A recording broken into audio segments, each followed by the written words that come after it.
21,000 subscribers. I have no idea if that's something to be proud of. But here's what I do know. Across all platforms, this channel has made around $18,000 in total. Wait. $18,000 sounds like a lot when I say it out loud.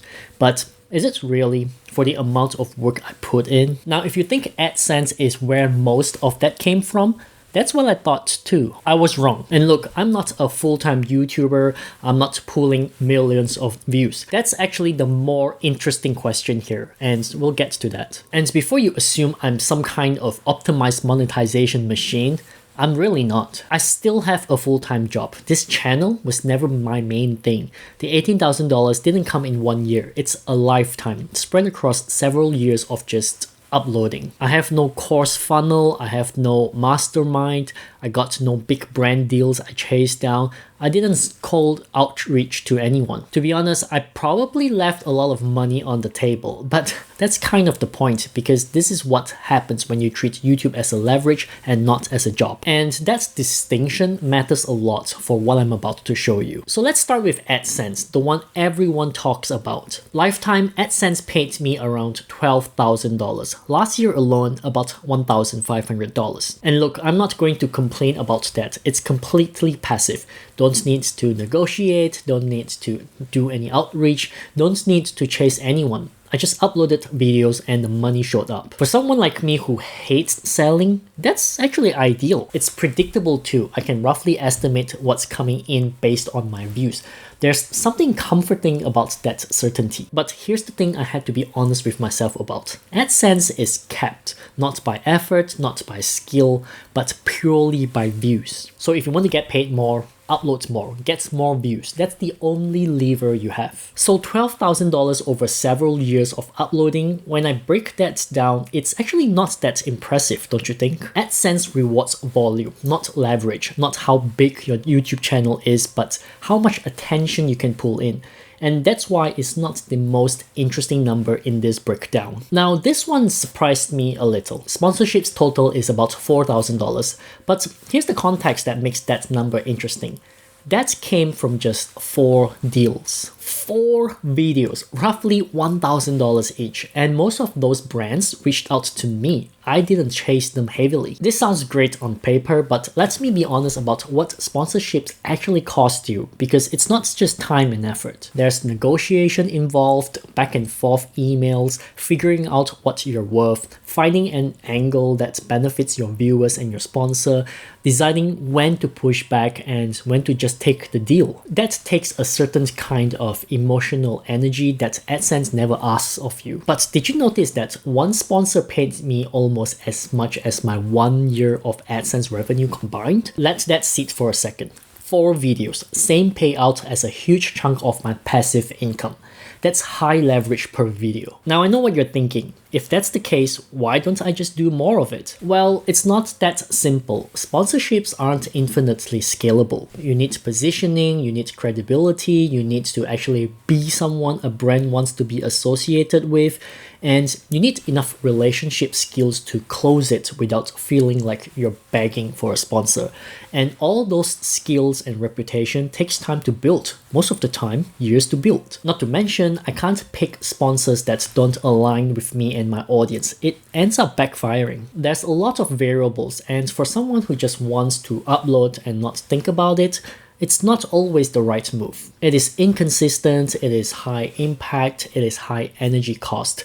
That's sponsorships in a nutshell. This one I almost forgot to include, which kind of proves a big point. From the Amazon Influencer Program, I made about $1,200 total. Now, this is different from affiliate links. The Amazon Influencer Program requires a social media presence to even get in. Things like follower count, engagement, that kind of thing. For me, it was YouTube that got me through the door. And here's what's funny. The skill Amazon Influencer Program actually needed from me was video creation. Show up on camera, make product videos, keep it natural. Sounds like what I do on YouTube. So years of uploading on YouTube basically trained me for this without even me realizing it. What's more interesting is Amazon's world is completely different from YouTube's world. YouTube rewards evergreen content. For example, the video I made 2 years ago still gets views today. But on Amazon, it's fueled by quantity and trends, like what's selling now and what's current. To earn more, you need to upload more, you need to buy more products to review,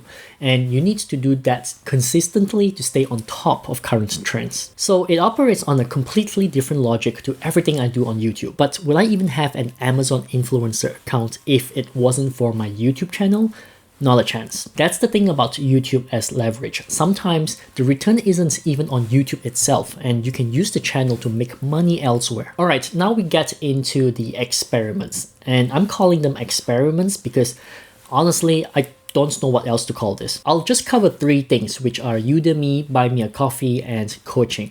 None of these were serious monetization strategies. I was just trying things to see if it works. Udemy made me about $280 total. It's inactive now. I think a lot of people assume you built a course, upload it, and the money just comes. Well, it doesn't. Udemy needs active maintenance, active promotion, and strategic price point. I was only selling it for less than $20, and that's because of Udemy's dynamic pricing. But anything higher than that, it doesn't sell. The ROI for this isn't that good. Then I tested Buy Me a Coffee, which made about $200. And look, that number isn't impressive, but what it showed me was that some people just wanted to say thank you. No product, no pitch, just goodwill. There's something extremely meaningful and beautiful about that. Then I had coaching, and I made $0. Wait, does that mean I spent time setting that up and made nothing from it? Pretty much, yeah. So here's how I think about these experiments. Not every monetization stream should be judged only by revenue. Some of it is a signal, some of it is training, some of it is just figuring out who you are on this platform to gain clarity and direction. And that kind of maturity takes a few failed experiments to find. Is it a waste of time and efforts? Perhaps, but it also depends on the perspective of the individual. So after all of that, what does 21,000 subscribers actually mean? Because I don't think it means what most people think it means. It's not a salary, it's not a guarantee. AdSense alone at this size is never going to replace a full-time income. I think we've already established that pretty clearly. But here's what 21,000 subscribers actually gave me.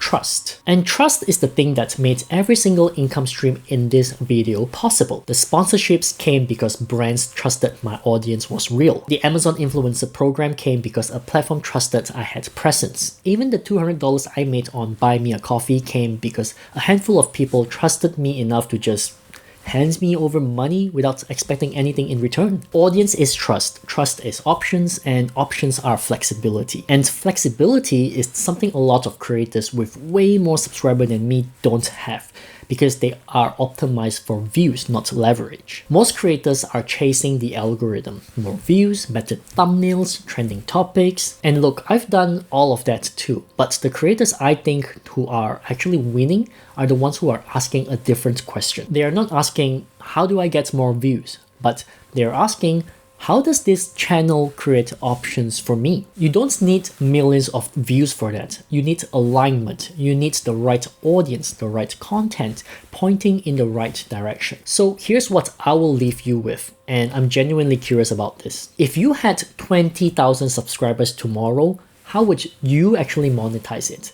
Drop it in the comments, I'll actually read them. And if you enjoyed this video, be sure to check out more videos on my channel. This one here in particular is being enjoyed by many viewers as well. Alright, thanks for watching, and I'll catch you in the next one.